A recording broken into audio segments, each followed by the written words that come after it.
Why didn't you tell me? You only get to be my wife on paper. Hey, babe.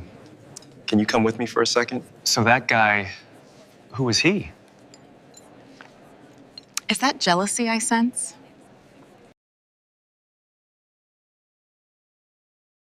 Junio once said jealousy isn't in his dictionary. He told Ivy, "I don't care what you do, just don't let it affect our deal." Cold, clear, final. But the day he realized he was about to lose the one woman he swore he didn't care about, his entire world froze. Meetings, money, pride, even the contract, none of it mattered anymore. Because this wasn't about a fake marriage again. This was about a man discovering too late that the one thing he called business had quietly become his weakness and his obsession. And when the truth finally hits, Junio doesn't beg, he moves. Quietly, ruthlessly, like a billionaire who has decided that losing her is not an option. What happens next will throw you into a full emotional roller coaster. Love, comedy, danger, jealousy, and the kind of romance that burns through rules. Are you ready? Merry Christmas, my lovely Munlyt family. Before we dive into today's dramatic soul story of love, pain, revenge, and second chances, I want to wish you a blessed and beautiful Christmas season. May your home be filled with peace, your heart be filled with joy, and may you meet people who love you the right way. And please, help us grow by subscribing now, turn on your notifications, and drop a comment telling us where you're watching from. It truly interests us because we're always in the comments. Now let's get into it. Ivy Adeyemi held the pen like it could betray her. The last page waited in front of her, her name printed at the bottom, the signature line empty, the meaning too heavy. Two lawyers stood close by, one speaking English in a calm, clipped tone, the other murmuring Korean to the man across from her. Across the table sat Kang Joon-seo. He didn't look nervous. He didn't look excited. He looked like he'd already moved past this moment and was mentally counting what it would cost to maintain it. His gaze was steady, his face unreadable, his posture relaxed in a way that said, "I control the outcome either way." A glass of champagne had been poured for formality. Ivy didn't touch it. If her fingers trembled, someone would notice. If her voice cracked, someone would remember. She had trained her face to stay calm. Her heartbeat didn't cooperate. "Ms. Adeyemi," the lawyer said softly, "if you're satisfied with the terms, please sign on the final page." Ivy forced her breathing to slow. She signed. Ivy Adeyemi. One clean stroke. One dot. One quiet decision that felt louder than any wedding vow she'd ever imagined. The lawyer slid the page away and placed the next document in front of Junio. He signed immediately, no pause, no hesitation, as if ink was just another stamp on a business file. The lawyers exchanged practiced nods and began gathering the paperwork. Then Junio spoke. 3 years. His voice was deep and level, the kind that didn't ask. It set rules. 3 years of appearances, he continued, eyes on Ivy. Public events when required. Family dinners when my grandfather calls. Social functions where it matters that I look stable. Stable. Not loved. Not happy. Just acceptable. Ivy gave a small nod. And after 3 years, you receive the remainder of what you're owed, he said. We separate. Cleanly. The word cleanly landed like a warning disguised as kindness. Ivy kept her expression neutral. Define clean. No drama, he replied, like he'd expected the question. No interviews. No emotional scenes. No sudden claims about feelings. No headlines.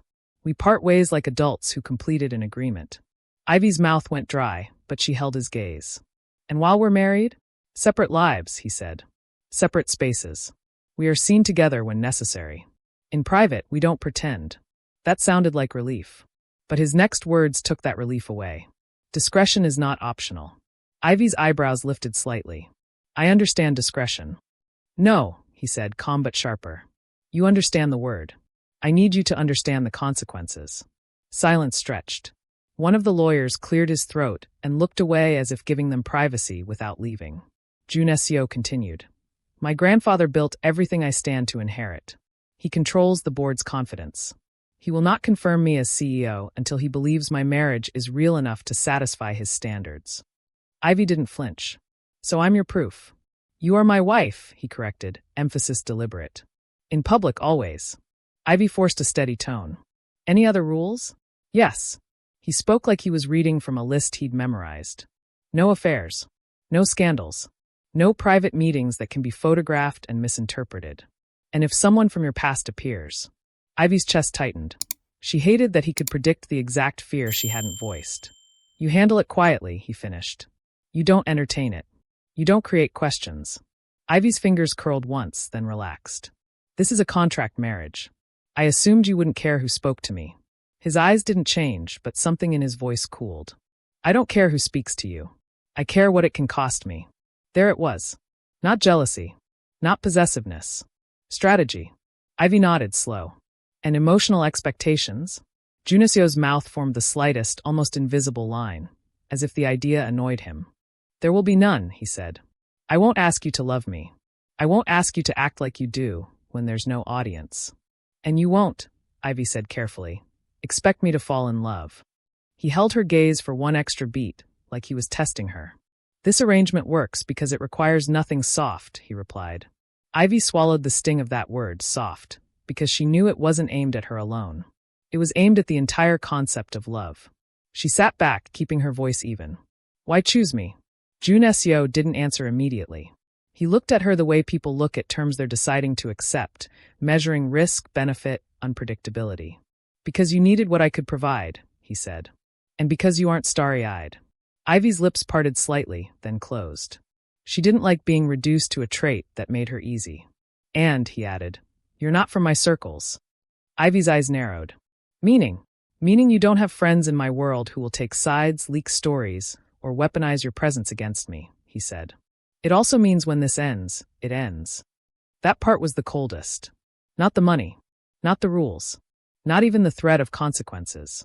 Just the certainty that he had already planned to live as if she never existed. Ivy forced herself to nod. Fine. One of the lawyers stepped forward gently. We'll finalize copies and file what needs to be filed. Junio-seo didn't look at the lawyer. He kept his focus on Ivy. From today, he said, you will be Kang Ivy. Ivy's stomach turned at the name, but she didn't show it. Junio-seo stood, straightening his cuff once, controlled as ever. Learn the rhythm, he added. Speak when needed. Smile when expected. And when you're unsure, do nothing until you ask my assistant. Ivy rose too, matching his calm with her own.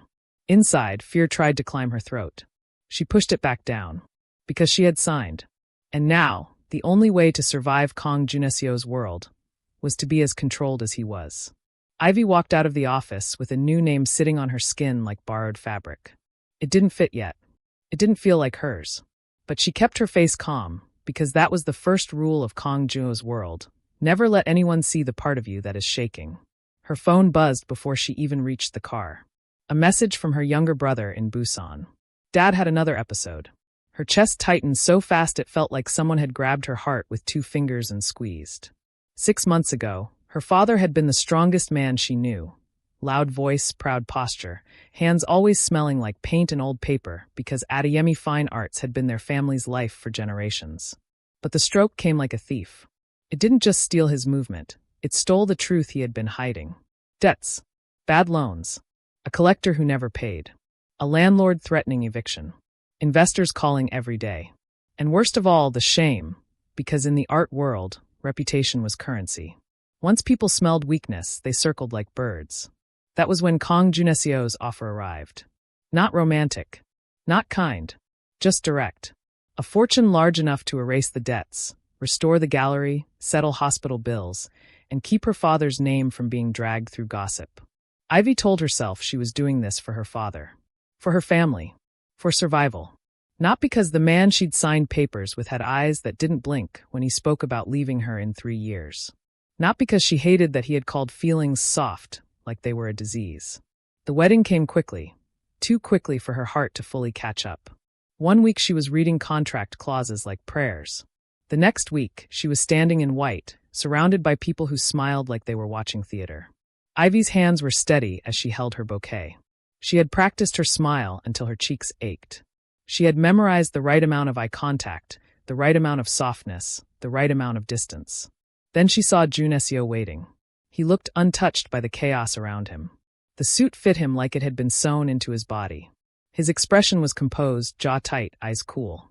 Ivy stepped closer, and for a second, her mind did something dangerous. It noticed him.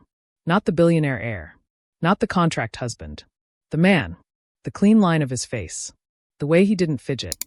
The way his gaze tracked her approach with a focus that made her feel seen and measured at the same time.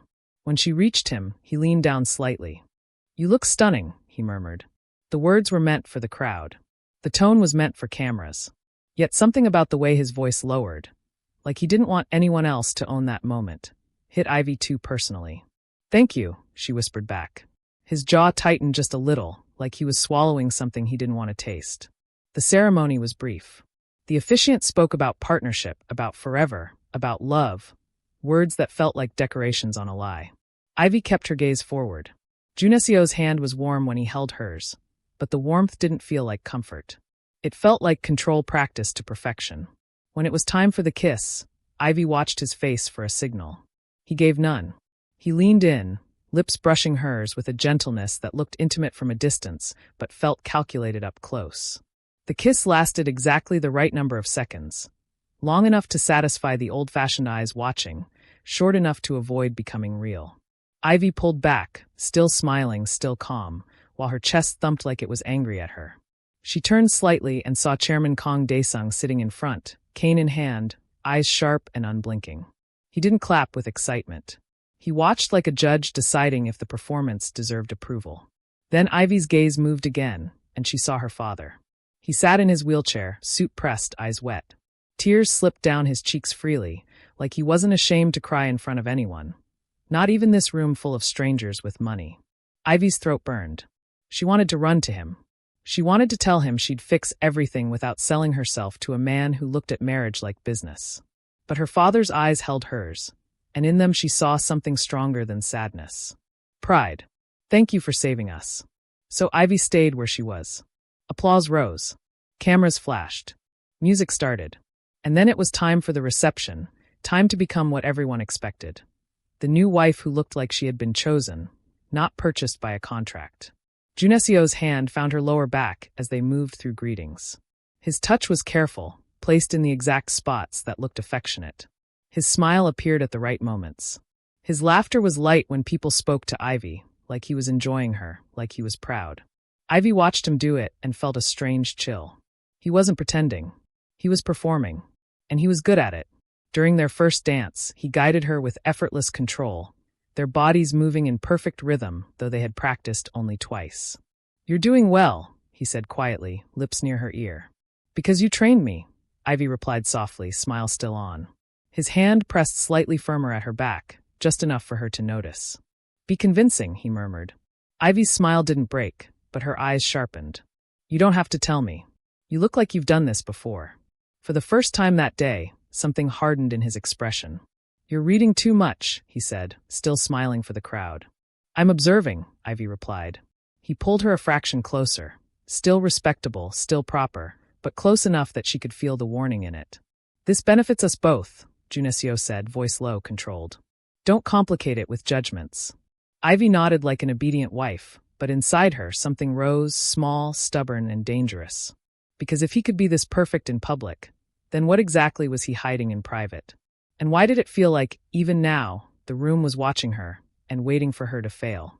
Ivy kept smiling through the rest of the dance, but the warning in Junio's voice stayed under her skin. He guided her across the floor like he owned the rhythm. His hand remained at her back in the exact place that looked loving to strangers and felt instructive to her. Every time she shifted, he adjusted smoothly, no awkwardness, no uncertainty. If someone was watching from across the room, they would swear this was a man deeply in love with his bride. Ivy leaned a little closer, keeping her lips curved because cameras loved happiness. "You're very good at this," she murmured, voice soft enough to sound teasing. Looking devoted. His smile didn't falter, but his eyes sharpened. "This is not the time." "So you admit it's acting," Ivy said, still smiling. His fingers pressed a fraction firmer against her back. Small, controlled pressure. "Don't complicate this," he said under his breath. "Not here."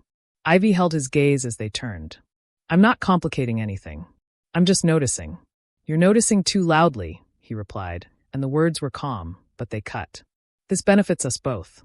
Keep it simple." They spun again, and applause rose at the end of the song. Junio bowed his head slightly like a perfect gentleman. Ivy clapped too, because she knew the rules already. In this world, You clapped for your own life like it was entertainment. When the reception ended, there was no messy goodbye, no tipsy laughter, no bridal excitement. Everything happened neatly. Ivy's bouquet disappeared into someone else's hands. Her dress was handled by stylists like she was a mannequin. People congratulated her like they were congratulating a deal. Junio stayed composed through it all. Then, in the car, the silence fell heavy. Ivy kept her hands folded on her lap, eyes forward, heart still buzzing from the crowd, the lights, the pressure to look happy. Junio's voice finally broke the quiet. My grandfather may show up unannounced. It happens. Ivy turned slightly. To your home? Yes. His eyes stayed ahead. So we will maintain the appearance there as well. The word maintain again. Always maintenance. Like marriage was a machine that needed regular oil. By the time they reached the penthouse, Ivy felt like she was walking into a new job with no resignation letter allowed. Inside, Junio didn't act like a groom. He acted like a man showing a temporary employee around a building. He led her down a hallway and stopped at a door. This is your suite, he said. Ivy stepped in and her breath caught. Not from comfort, but from how perfectly untouchable everything looked. The room was beautiful in a cold, expensive way. Nothing personal.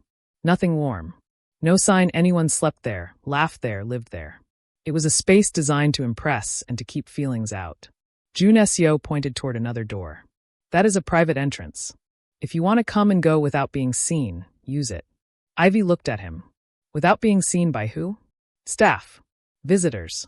Anyone my grandfather might bring. His tone stayed flat. Discretion. He crossed to a small table and tapped a card. Mrs. Han, my housekeeper, comes 3 times a week. She is quiet and professional. If you need anything, her number is there. Then he added, my assistant will coordinate our appearances. Dinners. Charity events. Family functions. You will be informed ahead. Ivy stared at him. So even when to eat together will be scheduled? His gaze flicked to hers. If it must be. Her chest tightened. And if it doesn't? Then we live separately under one roof, he replied. That was agreed. Ivy nodded slowly, absorbing the shape of the life she had signed into. Separate rooms. Separate routines. A marriage with walls built into it. Junio hesitated, then gestured down the hall. My room is there.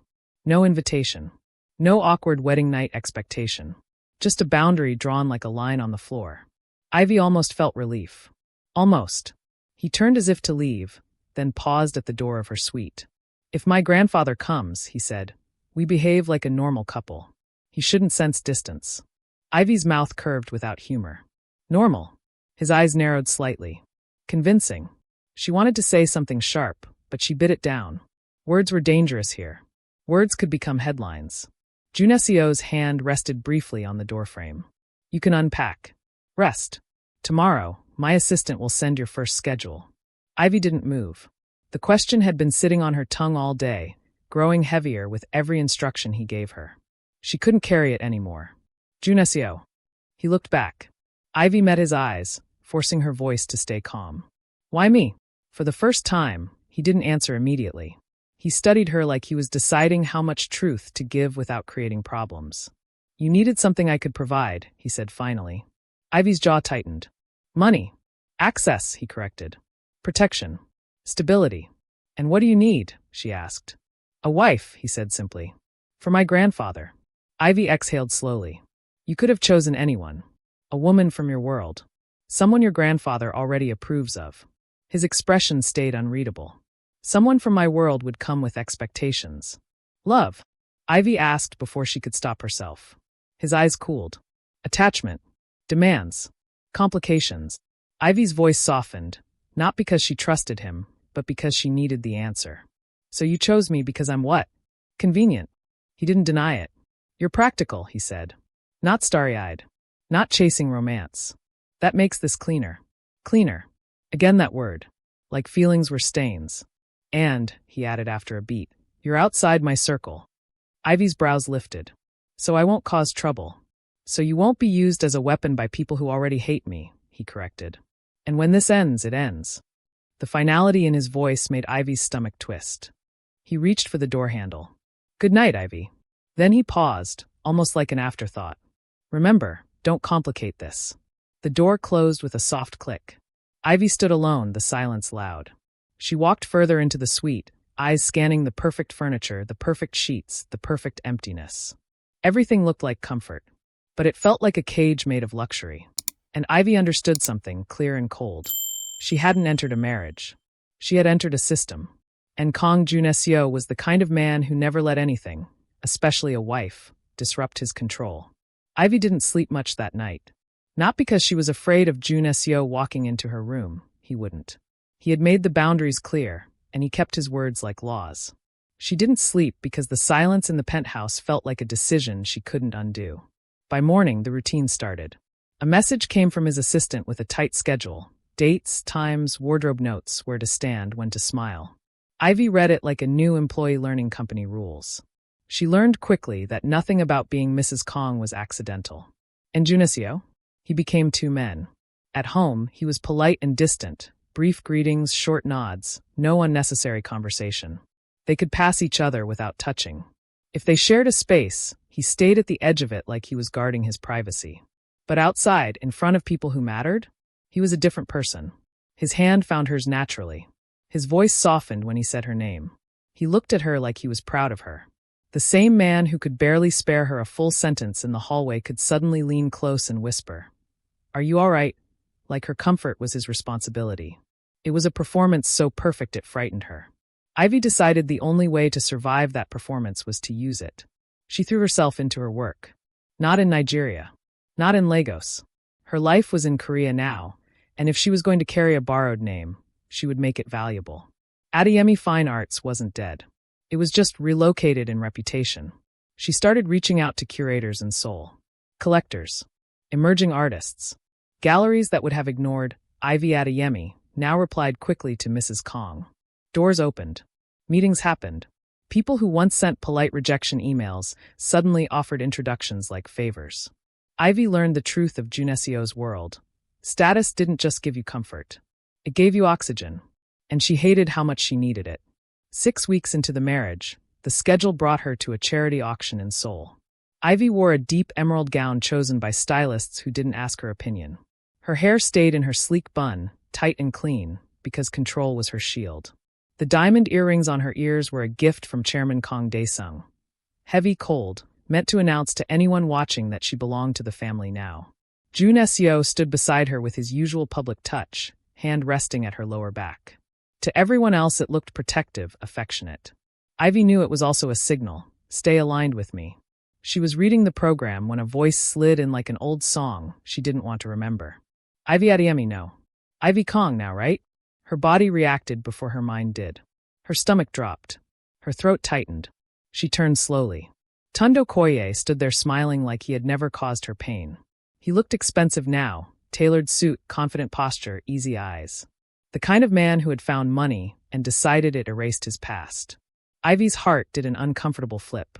She hadn't seen Tunde in years. They had dated in university.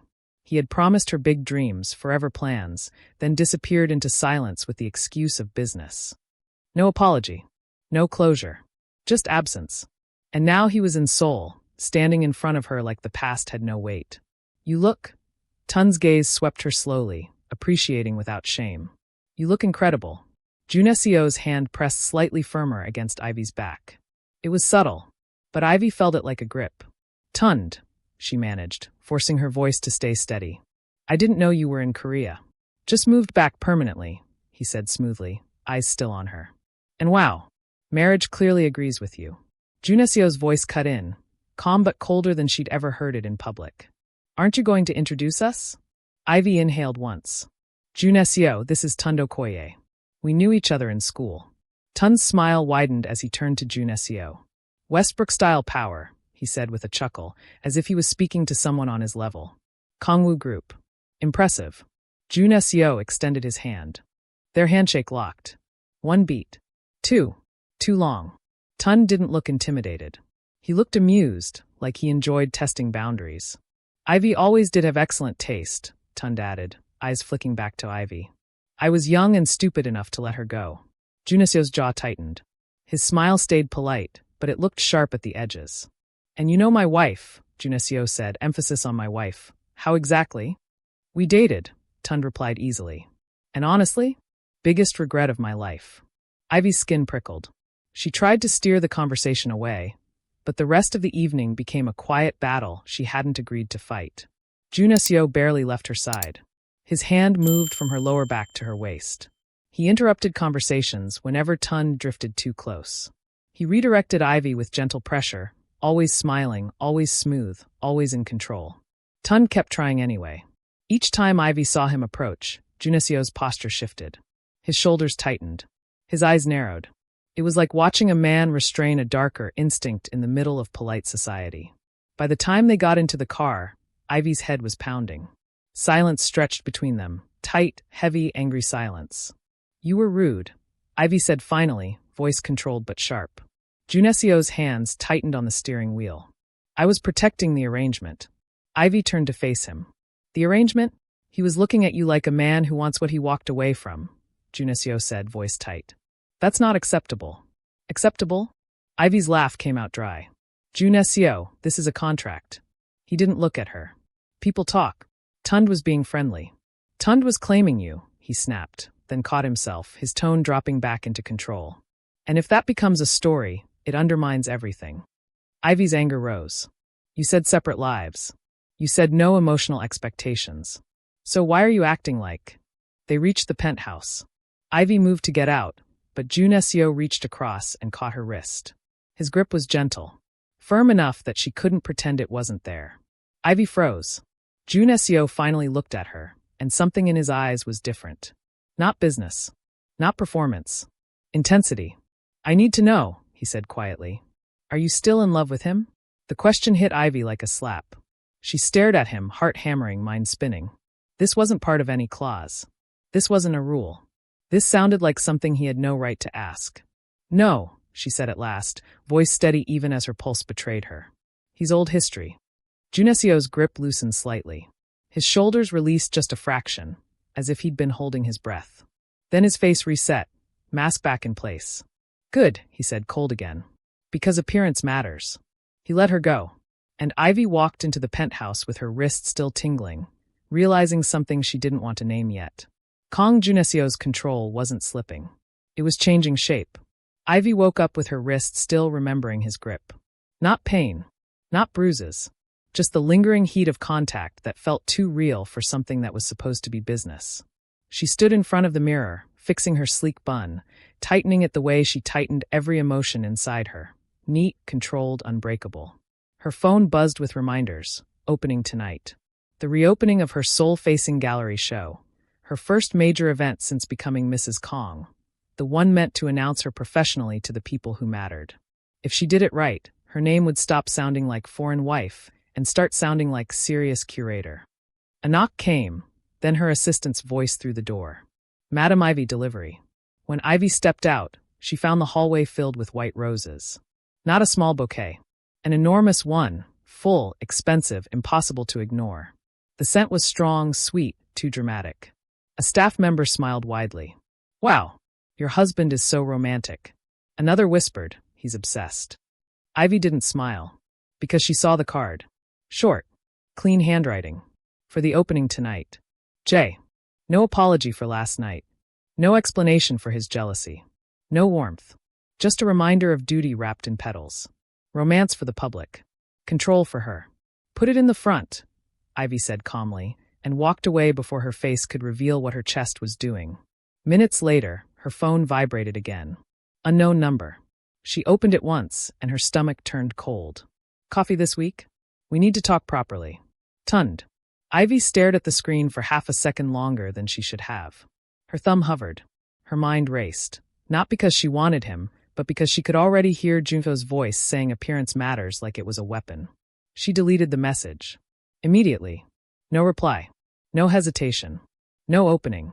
But as soon as it disappeared, she felt something worse than fear. She felt accountable.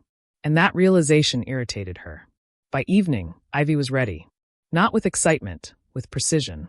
She had rehearsed her introductions, memorized names, studied faces. She knew who mattered, who pretended to matter, and who only came to stand close to money. When she arrived at the gallery, she didn't allow herself to look impressed. She didn't allow herself to look nervous. She walked in like she belonged there. The event moved quickly. People poured in. Critics, collectors, curators, media. The room filled with voices and the sharp clink of glasses. Ivy stood near her featured works, answering questions with confidence she had built from scratch. Then the first red dot appeared beside a painting. A sale. Then another. Then another. By the time the night matured, red dots sat on pieces like quiet trophies. People leaned closer to Ivy when they spoke now. They listened longer. They said her name with respect. She felt a brief, dangerous swell of pride. Then Junio arrived. He didn't announce himself. He never did. But the room shifted anyway, because power always entered before the person did. He looked devastating in a navy suit, calm like he had stepped out of a boardroom and walked into an art world that would still obey him.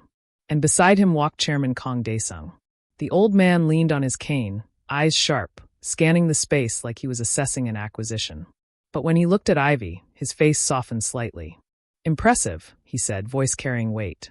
"You've done well with the family investment." Ivy bowed politely, then lifted her head. "Thank you, Chairman." He waved his hand lightly. "Call me grandfather. You are family now." The word family hit Ivy unexpectedly, almost tender, almost cruel. She forced a composed smile. "I'm honored." The chairman nodded, then moved forward to greet others, leaving Ivy holding that word in her chest like a stone. Junio stayed close as the night continued. He didn't cling. He didn't hover. But he positioned himself in a way that said, "I'm here. I'm watching." At some point, when a collector spoke to Ivy too long, Junio appeared at her side smoothly and placed his hand at her waist, light but clear. The collector laughed awkwardly and stepped back. Ivy noticed. Later, Junio touched her elbow and guided her away from the crowd toward a quieter corner. "You outdid yourself," he said, and this time the words didn't sound like a scripted compliment. They sounded real. Ivy blinked once. "Thank you." He watched her for a beat, then his gaze sharpened. "I saw you deleting something earlier." Ivy's spine stiffened. "Excuse me?" "The reflection," he said calmly. "On the glass. You looked at your phone and deleted a message." Her first instinct was anger. The second was fear. The third was worse, curiosity about why it mattered to him. "Are you monitoring my phone?" Ivy asked, voice low. His jaw tightened. "No." "Then why are you asking?" Because his eyes didn't look cold now. They looked controlled, yes, but there was something else underneath. Something raw he hadn't mastered yet. "Was it him?" he asked. Ivy held his gaze, refusing to flinch. "Yes." Something in his posture shifted. "What did he want?" "He asked to meet," Ivy said evenly. Junio's mouth tightened. "And I deleted it." His eyes narrowed slightly. "Why?" Ivy's voice lowered, quiet and sharp. "Because it's not appropriate. Because I'm married. Contract or not. And I take this arrangement seriously." For a moment, the wall on his face cracked. Not enough to show softness. Enough to show relief. He opened his mouth, like he wanted to say something else. Then a woman's voice cut in smoothly. "Junio." Ivy turned. The woman approaching was beautiful in the way money could polish beauty until it looked untouchable. Perfect hair, perfect smile, a dress that seemed designed to remind everyone of old lineage and new power. Her eyes landed on Ivy with a slow, assessing sweep. "So," she said, smile sharp at the edges, "this is the wife." Junio's tone cooled instantly. "Sena. Yoon Sena." The name carried reputation. Ivy didn't need anyone to explain. This was the type of woman newspapers loved to link to men like Junio. Sena's smile widened at Ivy, but it wasn't friendly. How unexpected. Ivy returned the smile politely. "Good evening." Sena didn't fully acknowledge it. She turned back to Junio. "I was hoping we could talk about my father's proposal. Lunch next week." Junio's hand slid to Ivy's waist again, but this time it wasn't light. It pulled. It claimed. "My schedule is full," he said smoothly. "Marriage requires attention." Sena's expression flickered. Brief surprise, something like irritation hidden under elegance. "Of course," she said, voice sweet. "How devoted." She held Ivy's gaze for a second longer than necessary, then walked away. Ivy exhaled slowly, only realizing then that Junio's hand was still on her waist. "You can let go," she said softly. He looked down at his hand like he hadn't noticed it was there. He removed it slowly. But the warmth stayed. Worse, the memory of his grip stayed. And later, when Ivy returned to her side of the penthouse, she couldn't shake the feeling that something had shifted. Because that touch tonight didn't feel like performance. It felt like possession. And Ivy didn't know which was more dangerous, his jealousy in public, or the quiet fact that she was starting to notice it in her body. Ivy tried to sleep after the opening, but her mind kept replaying the same small detail. Joon-seo's hand on her waist, lingering like it had its own decision. She told herself it was strategy. He told himself it was strategy. But strategy shouldn't leave heat on skin long after the touch is gone. The next days shifted in ways Ivy didn't announce out loud, because saying it would make it real. Junio started coming home earlier. Not every day. Not suddenly like a changed man. Just often enough for Ivy to notice the pattern. The first time, she was in the kitchen with her laptop open, answering emails from artists and collectors, when the door opened and he walked in carrying a paper bag. He set it down without ceremony. "Food," he said. Ivy blinked. "You brought dinner." "It's from the Italian place you mentioned," he replied, loosening his tie like it wasn't a big deal. "Eat." No softness. No smile. Yet he didn't walk away. He stayed. They ate at the same table, not speaking much, but not avoiding each other either. The silence wasn't icy anymore. It was usable. After that, it happened again. And again. Sometimes he arrived with 2 containers and a short instruction. Sit. Sometimes he knocked on her door once and waited, like he was giving her the choice to say no. And in the mornings, something else began. Coffee. At first, Ivy would find him in the kitchen by coincidence, already dressed, reading something on his tablet. Then it started feeling less like coincidence. She would make coffee, and he would appear, quiet, taking a cup like it belonged in his hand. They would stand near the counter, not facing each other fully, sharing space like people learning the shape of each other's presence.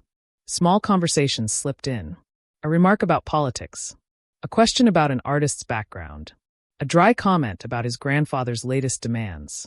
It wasn't intimacy, but it was the first time Ivy felt like she wasn't only a scheduled wife. Then one morning, Junio set his cup down and said, "We're going to the estate this weekend." Ivy looked up. "For what?" "A family gathering," he replied, and his jaw tightened like the words tasted bad. "My grandfather wants it." Ivy frowned.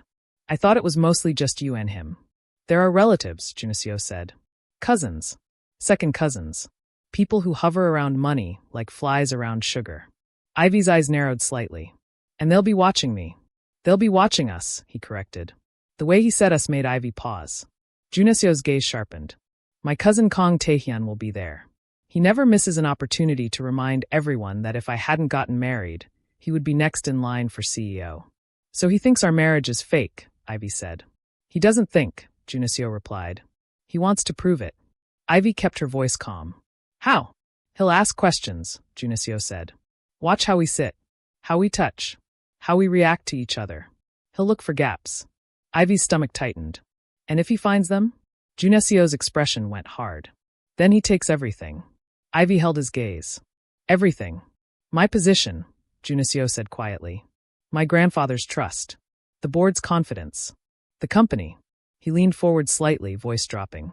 "We need to be more convincing than usual." Ivy stared at him. "So we upgrade the performance." His eyes didn't blink. "Yes." The estate dinner came with too many eyes and too many smiles that didn't mean warmth. Ivy kept her posture graceful. She kept her voice soft. She played the part exactly as expected. Taehyun arrived with a smile that felt like a blade. He greeted Junio like a brother, but his eyes slid to Ivy with a slow, calculating appraisal. "So," he said casually once everyone sat, "how did you two meet?" "Junio is very private. We were all surprised." Ivy felt Junio's hand find hers under the table. Warm. Steady. A signal. Follow the script. Ivy answered smoothly. "At an exhibition. He was there for a client meeting. I was representing one of my artists." Taehyun's smile widened. "And you fell in love immediately?" Junio cut in, voice calm. "She argued with me about a painting." Ivy's eyes flicked to him. He continued, almost amused. "She had a theory about the color composition. Completely wrong." Ivy's lips curved before she could stop it. "I wasn't wrong. You just hated that I didn't agree with you." A few people chuckled. Junio's thumb moved slowly across Ivy's knuckles under the table, small, intimate, effortless. Taehyun's eyes narrowed. "How romantic," he said. "And this whirlwind courtship happened when exactly?" Junio's smile remained polite. His voice cooled. "Some things don't need a long timeline. When you know, you know." The conversation shifted, but Taehyun kept circling back with little questions. Where did she grow up? What did she like about Junio? What surprised her most about marriage? Ivy answered with care. Junio supported every answer like he had lived it. By night, Ivy's body felt tense from maintaining perfection. She couldn't sleep. She found herself outside, wrapped in a borrowed robe, breathing slowly, trying to calm her mind. A voice came from behind her, lower than usual. You can't sleep either. Ivy turned and saw Junio stepping into view, sleeves rolled up, jacket gone. He looked less like the heir and more like a man carrying too much. Taehyun is exhausting, Ivy said. He's threatened, Junio replied. If our marriage is real, my position is solid. If it's fake, he takes the company. Ivy watched him. So what do we do? He stepped closer, leaning his forearms lightly against the railing, eyes fixed on the dark ahead. We stop acting like strangers, he said. Ivy's heart jumped. Junio. In small ways, he added quickly, like he didn't want to sound foolish. Eat together. Talk. Move like people who share a life. Not because it's romantic, because it's safer. Safer. Ivy swallowed. That sounds dangerous. His eyes shifted to her, and for a moment his voice softened. Or easier than building walls all the time. Ivy's breath caught at the honesty she wasn't prepared for. Before she could answer, the terrace door opened. Taehyun's wife, Jiyeon, stepped out. Her expression was bright, but her eyes were sharp. Oh, Jiyeon said sweetly. Excuse me. I didn't mean to interrupt. Junio's face reset instantly. His hand slid to Ivy's waist and pulled her against his side. Not interrupting, he said smoothly. We were just enjoying the evening. Jiyeon's gaze flicked between them, hunting for distance. Junio didn't give her any. He turned Ivy toward him, and before Ivy could process it, his mouth was on hers. Deep. Urgent. Not careful. Not timed. His hand cupped her face, the other arm locked around her waist like he meant it. Ivy gasped into the kiss, fingers gripping his shoulders on instinct, her body reacting faster than her mind. When he pulled back, both of them were breathing harder. His eyes searched hers, intense and unsettled, like he was asking a question without words. Good night, he said to Jiyeon without looking away from Ivy. Jiyeon left. The door closed. Ivy stood frozen, lips tingling, heart racing. Junio's voice came low, rougher than before. Necessary. Ivy swallowed, still gripping his shirt. For them. He didn't correct her. He didn't move away quickly. And the air between them didn't return to normal. Because even if the kiss had been used as a weapon, it had landed like something else. Ivy didn't know what to do with her hands after the kiss. They had been gripping Junio's shirt like he belonged there. Like she belonged there. Now her fingers loosened slowly, but her body didn't forget the weight of his arm around her waist, or how his mouth had felt nothing like a staged kiss. Junio stepped back first. Not far, just enough to put air between them. His face returned to control, but his eyes didn't. His eyes looked unsettled, like he had thrown a weapon and realized it cut him too. We should go inside, he said, voice low. Ivy nodded because if she spoke, she might say something she couldn't take back. They walked back in silence. Not the normal silence. Not the professional distance from the penthouse. This silence was thick with what neither of them wanted to name. In the hallway, a staff member bowed politely and moved away quickly, pretending not to notice the tension clinging to them like smoke. When they reached the guest room, Ivy stopped. There was one bed. Wide, neatly made, the kind of bed that looked like it was waiting for a couple to prove something. Junio's jaw tightened as if he'd expected this but still hated it. My grandfather, he said flatly. He won't accept separate rooms. Ivy stared at the bed, then at him. So what now? I'll take the couch, Junio replied immediately, pointing to the small sofa near the window. It looked expensive, but it looked too short for a man his height. Ivy's eyes narrowed. Stop pretending you're doing me a favor. You're over 6 feet. You'll wake up in pain. I'll be fine. You won't, Ivy said, sharper than she intended. The words came out with irritation, but under it was something worse, awareness of how the room suddenly felt too intimate. Junio's gaze flicked to her. We can share a bed without. Without what? He asked when she hesitated. Ivy's throat tightened. Without making it complicated. His mouth formed a faint, humorless curve. Everything is complicated with you. I didn't ask to be here, Ivy snapped quietly. Your cousin is trying to destroy your life. Your grandfather is watching like a hawk. And you. She stopped herself before she said you kissed me like you meant it. Junio held her gaze for a long beat. Then he looked away first, as if that was safer. We'll share, he said finally. Sleep. That's all. Ivy nodded once, too fast. Fine. They changed quietly, separately, like people forcing normal into a space that didn't want it. When Ivy slid under the covers, she kept to the edge, rigid, facing away. Junio lay down on the other side with a gap between them that felt insulting and necessary at the same time. The room went dark. Ivy's heart refused to settle. She could hear his breathing, slow, controlled.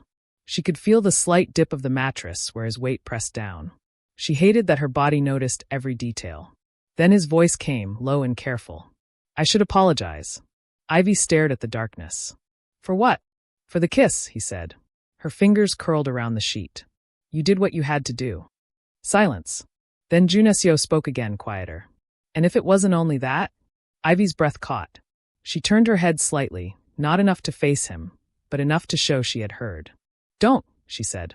His voice stayed calm, but it sounded less like strategy now. I need us to be careful. Taehyun is watching. Jiyeon is watching. Everyone is. I said don't, Ivy repeated sharper. Don't start asking questions you don't have the right to ask. Junio went silent. Ivy lay still, eyes wide open, listening to her own heartbeat and hating that she wanted to turn and look at him. Hating that part of her wanted him to say more. She didn't sleep. Morning came like an enemy. Voices drifted from downstairs. Movement. Laughter that sounded fake. Ivy dressed quickly, smoothing her robe, tightening her bun like she was tightening her sanity. When she entered the breakfast room, she froze. Tunde Okoye was standing there, smiling like he owned the air. Her stomach dropped so hard she felt dizzy. Tunde. Ivy's voice came out strangled. What are you doing here? Tunde spread his hands lightly. Your husband's cousin invited me. Said it was a family gathering. I thought I'd stop by. He looked at her like the night before hadn't ended with Junio gripping her wrist in a car. I've been wanting to talk to you, Tunde added, warm and confident. Properly. Ivy's fingers tightened at her sides. She felt Junio move before she saw him. He came to her side smoothly, like a shield placed in front of her without permission. My wife and I were about to take a walk, Junio said calmly. His tone was polite, but his eyes were cold. Perhaps another time. Tunde's smile didn't fade. A walk sounds nice. Maybe I can. Actually, Taehyun cut in, sliding into the room like a snake wearing a grin. I was hoping Tunde could join us for tennis. Junio turned slowly. Tennis. Taehyun's smile widened. You play, right, Tunde? Junio is very competitive. It'll be fun. Fun. Ivy's chest tightened. She could see it clearly now. This wasn't about sport. This was about humiliation. Provocation. Cracking the marriage in public and watching what fell out. Junio's mouth curved into a razor-thin smile. Fine, he said. Tennis. Outside, Ivy sat on the sidelines with her hands clenched together. Taehyun and his wife Jiyeon stood nearby, watching like people watching a show they had paid for. The match began. Junio played like he was fighting. His serves were brutal, fast, precise. His movements were sharp, aggressive. When Tunde scored a point, Junio's jaw tightened hard enough to show muscle. When Junio won a game, he glanced toward Ivy, not proudly, not casually, like he needed her to see it. Tunde tried to laugh it off, tried to act relaxed. But his eyes kept flicking toward Ivy too, trying to claim attention. The air turned thick with silent competition. When Junio slammed another serve and won the set, Tunde's smile faltered for the first time. He wiped sweat from his forehead, breathing harder now. Jiyeon leaned toward Ivy, her voice light but her words sharp. Your husband is quite invested in winning. Ivy forced a calm expression. He's competitive. Jiyeon's smile grew knowing. That is not competition. Ivy didn't move. Jiyeon's eyes flicked toward the court where Junio stood, chest rising, gaze locked on Tunde like a warning. Then she said the word that made Ivy's stomach drop even further. That's jealousy, Jiyeon murmured. Real jealousy. Ivy's throat tightened, because she couldn't deny it anymore. Junio wasn't fighting for points. He was fighting like he was defending something that belonged to him. And the most terrifying part was this. He kept looking at Ivy between serves, like she was the prize. Jiyeon's words followed Ivy long after the tennis match ended. That's jealousy. Real jealousy. Ivy tried to bury it under logic. Under the contract. Under the careful rules Junio had carved into her life. But her body wouldn't cooperate. Every time she remembered the way he had served like fury, the way he glanced at her between points like she mattered more than the game, something tightened in her chest. They returned to Seoul with the same quiet distance in the car, but it wasn't the old distance anymore. It wasn't polite emptiness. It was tension that kept finding new places to hide. 3 days later, Ivy was at the gallery reviewing a stack of paperwork, artist agreements, collector deposits, shipping confirmations. Her focus was sharp, disciplined, because work was the only thing that still felt like hers. Then her assistant rushed in, phone in hand, face drained of color. "Ivy," she said, voice shaking, "you need to see this." Ivy looked up slowly. "What is it?" Her assistant turned the screen toward her. A headline screamed across a Korean tabloid site. "Kang Heir's marriage a sham. Sources claim business contract." Under it were photos, grainy, zoomed, stolen moments from events. Junio's hand on Ivy's waist. Ivy smiling beside him. The wedding kiss frozen in a still shot, dissected by strangers. Then the analysis. A paragraph-by-paragraph breakdown of their body language. How long they kissed. How often they touched. Whether Junio's eyes looked warm enough. Whether Ivy looked too composed. Unnamed sources close to the family, implying the marriage was arranged to satisfy Chairman Kang Dae-sung's demands. And the worst part, they weren't saying everything. But they were saying enough. Enough to plant doubt. Enough to make the board nervous. Enough to make Chairman Kang furious. Ivy's hands trembled as she scrolled. Her assistant whispered, "It's spreading everywhere.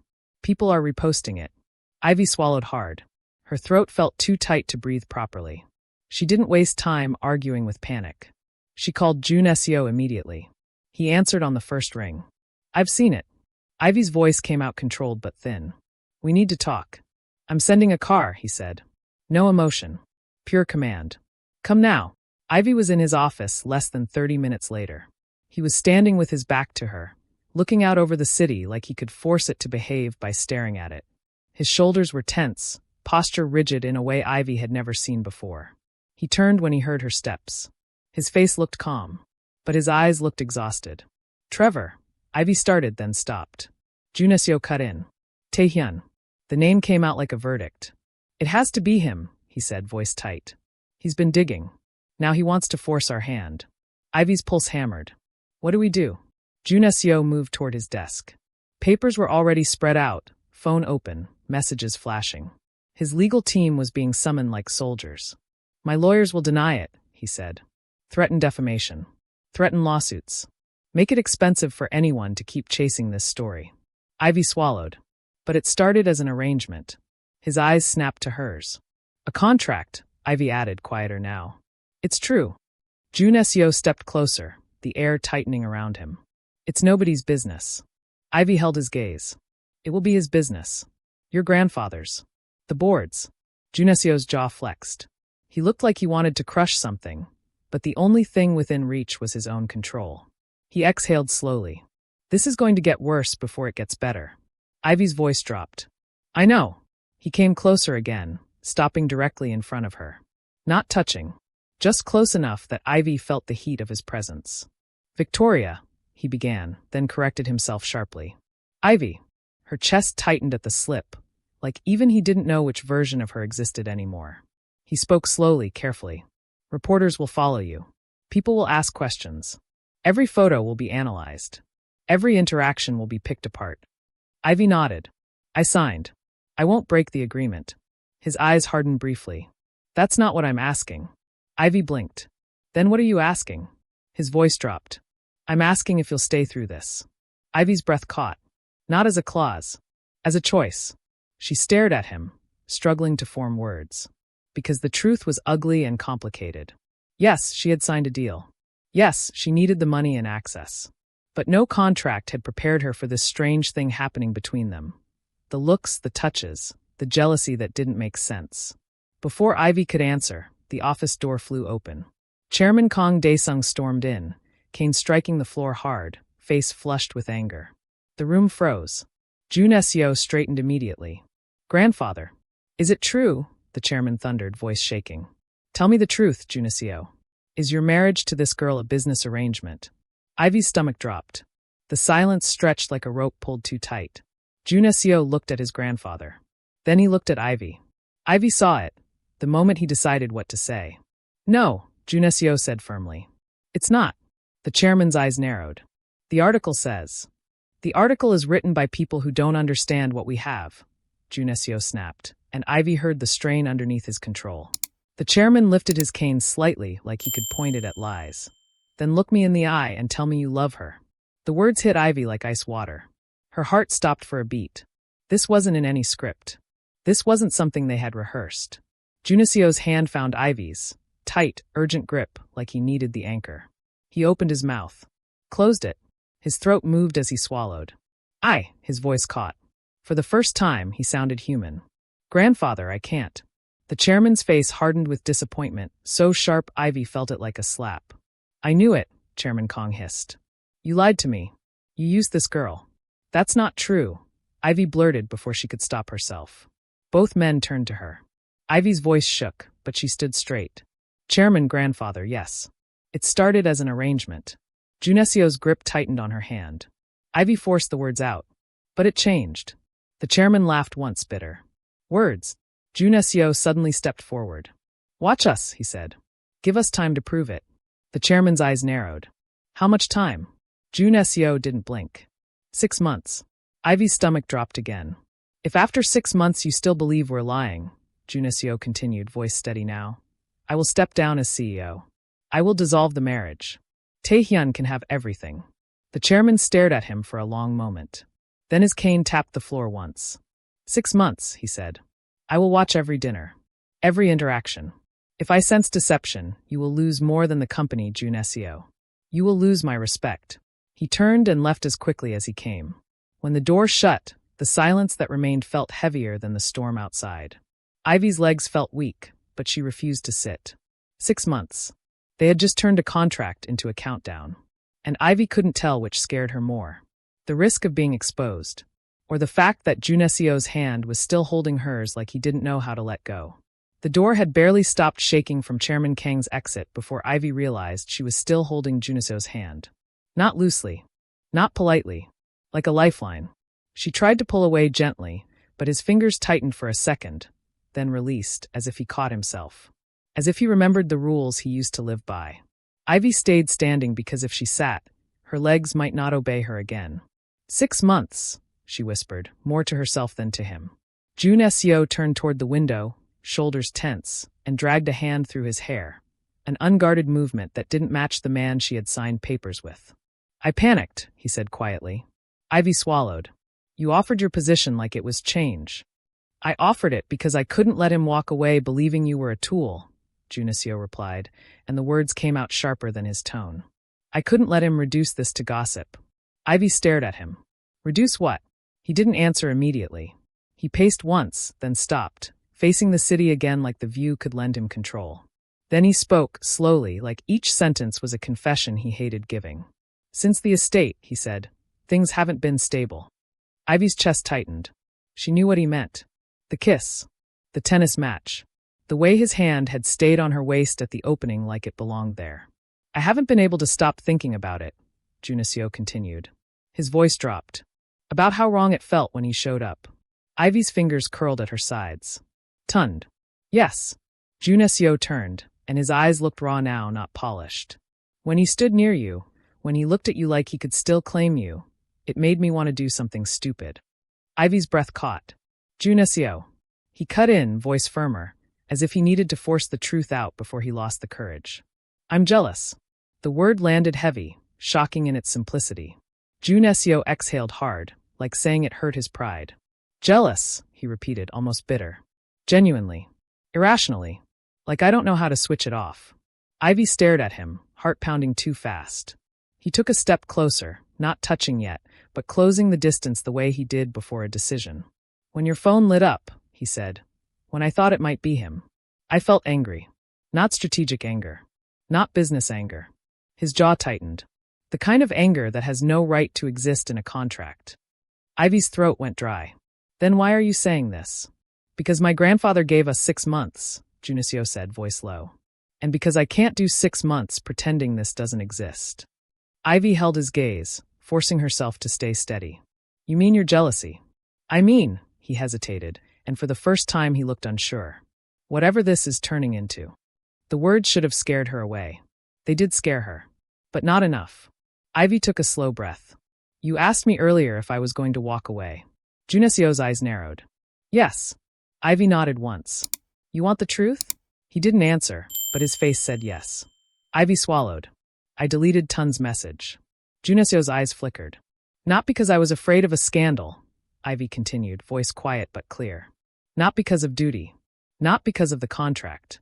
Junio-seo's breathing slowed, like he was listening with his whole body. I deleted it, Ivy said, because I didn't want him. Silence. The kind of silence that changes the air. Ivy stepped closer, her voice softer now, almost angry at herself for being honest. I didn't want to sit across from him and pretend we still had unfinished business. I didn't want him trying to rewrite history. She looked up at Junio-seo. And the worst part? It wasn't even because he hurt me before. Junio-seo's eyes searched her face. Then why? Ivy's chest rose sharply. Because somewhere between the pretending, the schedules, the forced dinners, I started looking forward to you. The words came out and Ivy hated how true they sounded. I started looking forward to morning coffee, she admitted. To you showing up with food like it's nothing. To the way you listen when I talk about art, even when you act like you don't care. Junio-seo didn't move. But his face changed. Like the wall had cracked and he didn't know how to fix it. Ivy's voice dropped even lower. Somewhere in the middle of acting married. She paused, breath shaking. We forgot we were acting. Junio-seo's hands lifted slowly, as if he was asking permission without words. His fingers framed Ivy's face gently, careful, not controlling, just present. I don't know how to do this, he whispered. Real relationships. I've avoided them my whole life. Ivy's lips parted, and she surprised herself with a small, shaky smile. Then stop avoiding. Junio-seo's eyes darkened with something Ivy couldn't name. Then he kissed her. No audience. No cousin watching. No wife test. No cameras. Just the two of them in a high-rise office, 6 months hanging over their heads, truth pressing between their mouths like fire. The kiss wasn't rushed, but it wasn't careful either. It was the kind of kiss that admitted something. I can't pretend this doesn't matter anymore. When they finally broke apart, both breathing hard, Junio-seo rested his forehead against hers like he needed the contact to stay real. I don't want this to be fake anymore, he said. Ivy's voice came out soft. Neither do I. Junio-seo pulled back slightly, looking at her like she was new information. But you need to understand. I'll mess it up. Ivy let out a small laugh that surprised her. You already did. His brows lifted. The jealousy, Ivy said, eyes steady. The control. The way you act like feelings are weakness. Junio-seo's jaw tightened. I don't know another way. Then we learn, Ivy said simply. We have 6 months, right? He stared at her.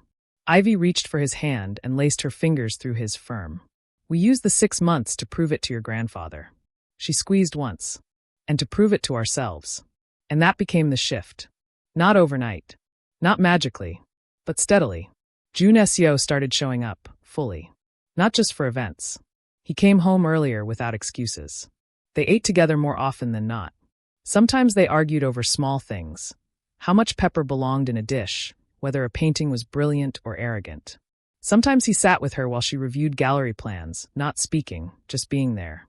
They began attending events like dates instead of obligations. He'd hold her hand in the car without thinking. She'd touch his wrist when she spoke, a small habit that became natural. Tunde tried again, 2 more messages from new numbers. Ivy blocked them without replying. Sena appeared once at a high society function, saw Junio-seo's arm around Ivy, the way he leaned down to whisper something that made Ivy smile, and she left early without her usual performance. Taehyun kept digging, but it got harder to expose a lie that was changing every day into something that looked and felt real. And Ivy realized the most dangerous part of all. The contract wasn't what held her anymore. It was Junio-seo's hand finding hers, even when nobody was watching. The 6 months didn't pass like a countdown anymore. It passed like a slow, stubborn rebuilding. Not perfect, not smooth, but real. There were days Ivy still caught Junio-seo watching her like he was afraid she would disappear if he looked away too long. There were nights they argued, about trust, about privacy, about how he handled threats like war. There were mornings he apologized awkwardly, like apologies were a language he was learning late. And still they kept choosing each other. By the time the deadline dinner arrived, Ivy thought she would feel ready. She didn't. In the car, her fingers kept twisting around her wedding band, the one that had started as a prop and somehow became something she couldn't imagine taking off. Junio drove with one hand on the wheel, the other resting lightly on Ivy's knee, thumb drawing slow circles like he was grounding her without saying it. "You're quiet," he said. Ivy swallowed. "I'm thinking." "About him?" Ivy turned sharply. "No." He glanced at her, then exhaled like he hated that jealousy still lived in him even now. "About my grandfather," he corrected. "Yes," Ivy said softly. "He's going to decide our lives in one night." Junito's thumb paused, then continued. "He's going to see what's already obvious." Ivy let out a breath that sounded like a laugh but wasn't. "Obvious to who?" "To me," Junio said. The words hit Ivy's chest unexpectedly. Before she could respond, Junio slowed the car. "What are you doing?" Ivy asked, heartbeat quickening. He pulled off the road into a quiet stretch and parked. For a moment, Ivy just stared at him. Junio turned toward her fully. His face was calm, but his eyes looked serious in a way that made Ivy sit straighter. "I need you to hear me," he said. Ivy blinked. "Hear what?" "This," he replied, voice lower. "No script. No performance. No lines we rehearsed." Ivy's throat tightened. Junio reached for her hand and held it firmly, like he was afraid she would misunderstand what came next.